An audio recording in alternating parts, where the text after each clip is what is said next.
It's been almost 20 years since we've been able to continue the events of Metroid Fusion, which was released on the Game Boy Advance in 2002. The long-awaited and long-rumored sequel, Metroid Dread, was originally supposed to be released on the Nintendo DS, but was shelved, unfortunately, due to hardware limitations. It's 2021 now.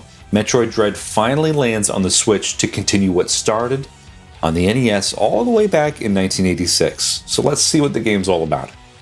I'm coming at Metroid Dread with a decent understanding of story events, having played a few of the games that precede it in the timeline, but the game will get you up to speed with what is happening in the opening cutscene. Upon Samus's arrival on this strange new planet ZDR, immediately she's confronted by Ravenbeak, the main adversary of the game, but surprisingly she is spared. But why? This is where you begin your adventure. Metroid Dread quite literally dumps you at the bottom of the planet and tells you to go up to the surface and head back to your ship. It's up to you how to figure out how to do that with no guide and no maps available. If you've never played a Metroid game before, the key here is exploring your newfound territory, defeating enemies, and regaining your lost powers along the way. Oh yeah, you lose your powers at the start of the game. Classic, right? I can tell you straight away that I'm glad that the original iteration of Dread on the DS was cancelled. There's nothing holding this game back here on the Switch, running at a smooth 60 FPS with cutscenes dipping down to 30. The world here really feels alive in every aspect, from enemies, terrain, weather. It's a living, breathing world, and you're not welcome here. There's really no way that this would have been possible on the DS. There's such a varied amount of levels as well that really make you feel that every time you progress somewhere new, you really are somewhere new, strange, and exciting. Even if you do play the game in handheld mode, it still looks really good. And of course, no thanks to the new OLED model Nintendo Switch. I mean, just beautiful, gorgeous, crystal clear, great visuals. I mean, have a look. The thing that sets Metroid Dread apart from the other games in the series, maybe aside from Metroid Fusion, is the creepy and haunting atmosphere with the introduction of the Emmy.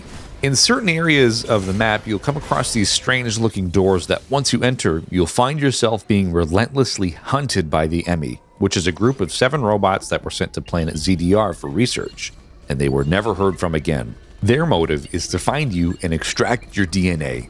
Scary, right? Let me tell you that I was on the edge of my seat every Emmy door I went through. The bounty hunter Samus quite literally becomes the hunted.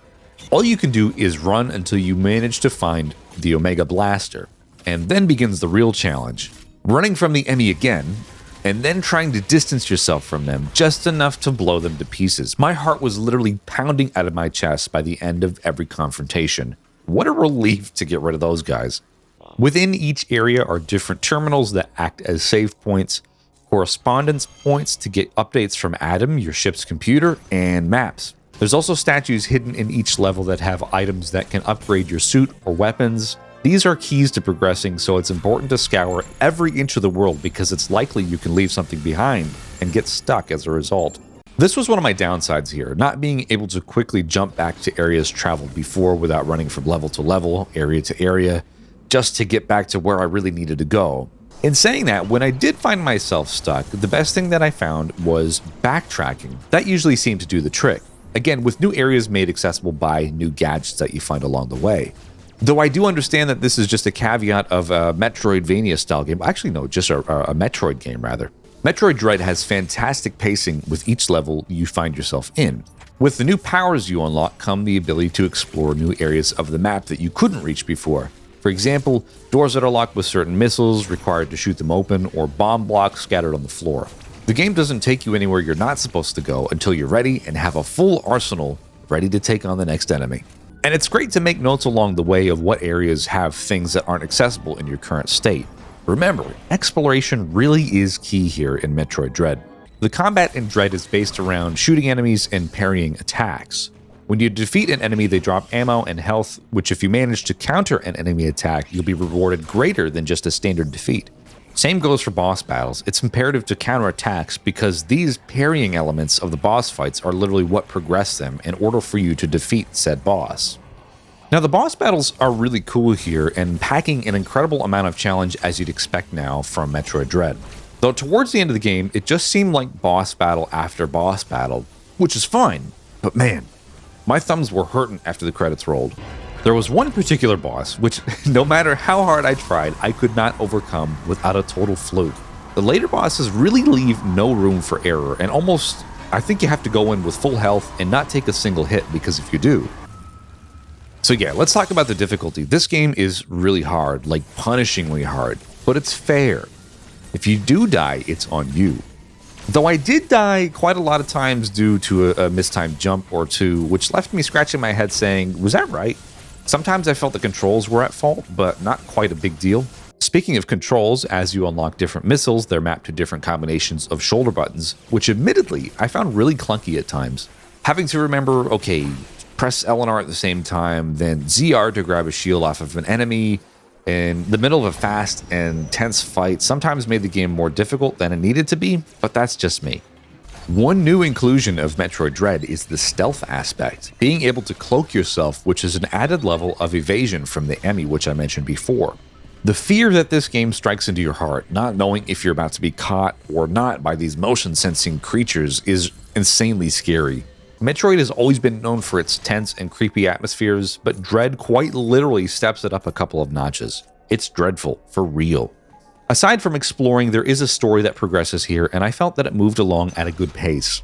Some encounters with your computer Adam felt too short, but were just enough to keep me engaged and playing well beyond my bedtime. Every time that you do find a terminal point where you can contact Adam, Adam will give you updates on your current motives and story. So it's really cool, and again, kept me playing when I really should have gone to bed. I don't want to go into too much detail because it can honestly be summed up in just a few sentences, but this game is one of those, it's more about the journey than the destination games. But again, the story was really great, and the driving factor for continuing on even when the going got tough. The music in Metroid Dread was really great, nothing super outstanding, but some of the classic series themes were present with either motifs or rearrangements. I really did enjoy the way the music changes with atmosphere ranging from low-key background noise to tense and really fitting battle music, or even the evasion music that plays while escaping from the Emmy.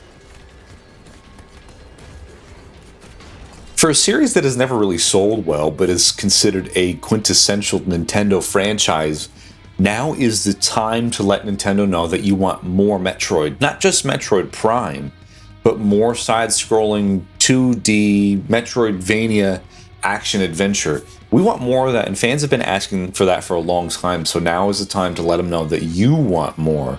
So I'd highly recommend that you go buy this game. Don't even rent it, don't even borrow it from a friend, just go buy it. It's great, even if it's hard and challenging in some spots. So there you have it, there's my review of Metroid Dread. If you liked the video, give it a thumbs up. Subscribe if you haven't done so already for any reviews, retrospectives, and music covers that I release on the weekly.